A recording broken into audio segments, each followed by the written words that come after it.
एक वक्त था जब अफ्रीका की इकोनॉमी सिर्फ रॉ मटेरियल्स पर चलती थी। ऑयल, मिनरल्स, कॉफ़ी, कॉटन, सब कुछ एक्सपोर्ट होता था प्रोसेसिंग के लिए यूरोप या अमेरिका। फिर चाइना आया और कहा, तुम्हारा सामान यहीं प्रोसेस होगा, यहीं फैक्ट्रीज लगेंगी, रोज़गार यहीं मिलेगा। अफ्रीका ने सोचा ये तो सपना है, लेकिन जैसे ही सपना रियलिटी बना, उसमें लिखे हुए टर्म्स दिखने लगे। टर्म्स जहाँ कंट्रोल था चाइना के हाथ में। और तब ये समझ आया, ये इकोनॉमी अफ्रीका की नहीं थी, ये बनाई गई थी चाइना के लैब में। चाइना ने अफ्रीका के हर कोने में बनवाया industrial zones. Ethiopia, Nigeria, Zambia, Egypt, सब जगह। 2015 में इथोपिया में बना हवासा इंडस्ट्रियल पार्क। दिखाया गया एक मॉडल मेड इन अफ्रीका। लेकिन जब अंदर जाके देखा गया तो हर बोर्ड पे लिखा था सीनो कॉरपोरेशन, बीजिंग गारमेंट्स, संघाई टेक्सटाइल्स, और मेजॉरिटी वर्कर्स चाइनीज थे। अफ्रीकन लेबरर्स सिर्फ हेल्पर्स, गार्ड्स या क्लीनर्स थे। हवासा पार्क का प्रॉमिस था 60,000 African jobs. Reality 80% of machinery Chinese थी, 70% ऑफ सैलरी चाइनीज मैनेजर्स ले गए। और जब प्रोटेस्ट हुआ तो बोला गया, ये इन्वेस्टमेंट है, इंटरफेरेंस मत करो। जाम्बिया के कॉपर माइंस जो पहले नेशनलाइज थे, अब चाइनीज फर्म्स के कंट्रोल में है।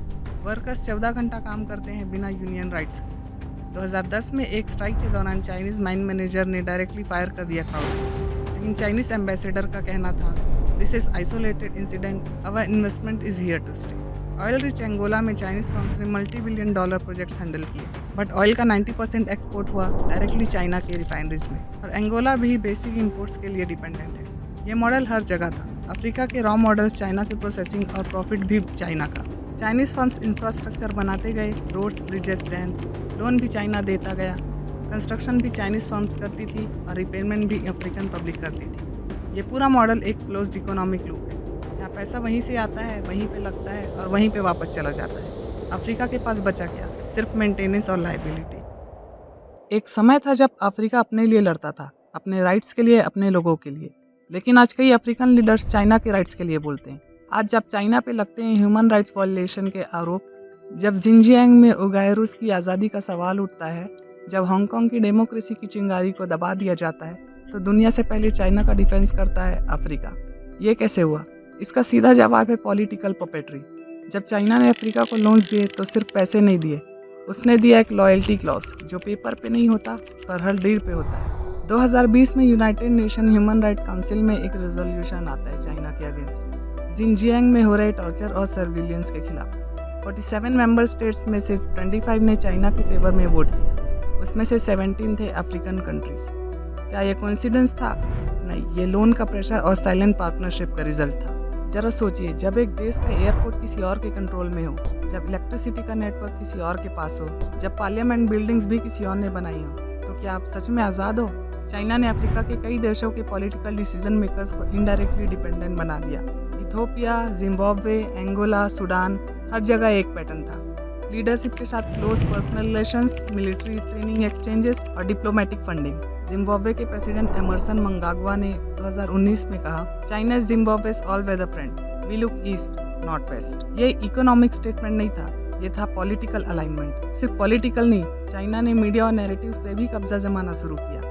अफ्रीका के 40 से ज़्यादा मीडिया हाउसेस को चाइनीज जर्नलिस्ट ने ट्रेन किया। न्यूज़ स्क्रिप्ट्स लिखे गए बीजिंग में, ब्रॉडकास्ट किया गया नायरोबी में और सुनाया गया अफ्रीकन गांव तक। जब वोट की वैल्यू एक हैंडशेक से बेची जाती है, तब देश सिर्फ एक मैप बनकर रह जाता है, उसका डिसीजन मेकिंग किसी और की जेब में चला जाता है।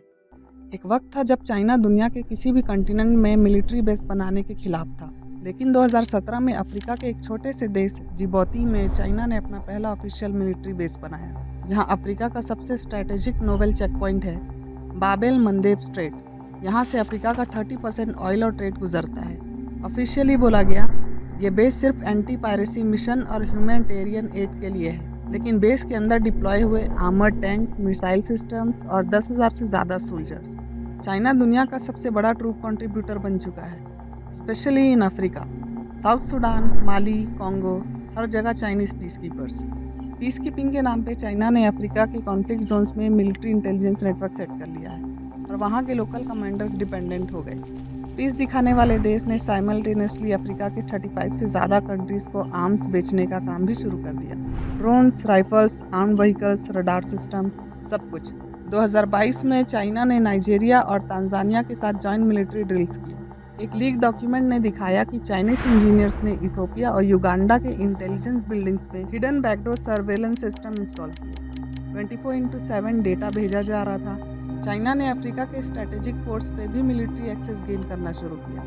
ग्वादर, पोर्ट सुडान, मोम्बासा, बागामोयो, सब जगह नेवल इंफ्रास्ट्रक्चर। आज जब अफ्रीका पीछे मुड़ के देखता है तो उनके मन में सिर्फ एक ही सवाल आता है, अफ्रीका पेश दिया गया, लेकिन किसने किया ये डील?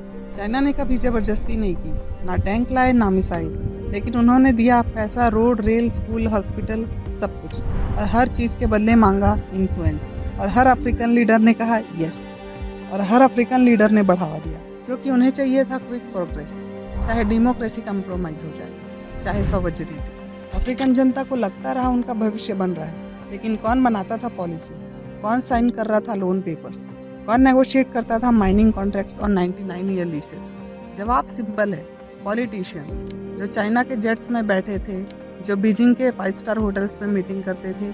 चाइना ने अफ्रीका को सिर्फ इंफ्रास्ट्रक्चर नहीं दिया, उनका फ्यूचर शेप किया। तो जब एक जनरेशन ग्रो होता है फॉरेन आइडियाज़ के साथ, तो वो देश का नहीं बनता, वो सिस्टम का बन जाता है, जिसे वो सच समझने लगता है।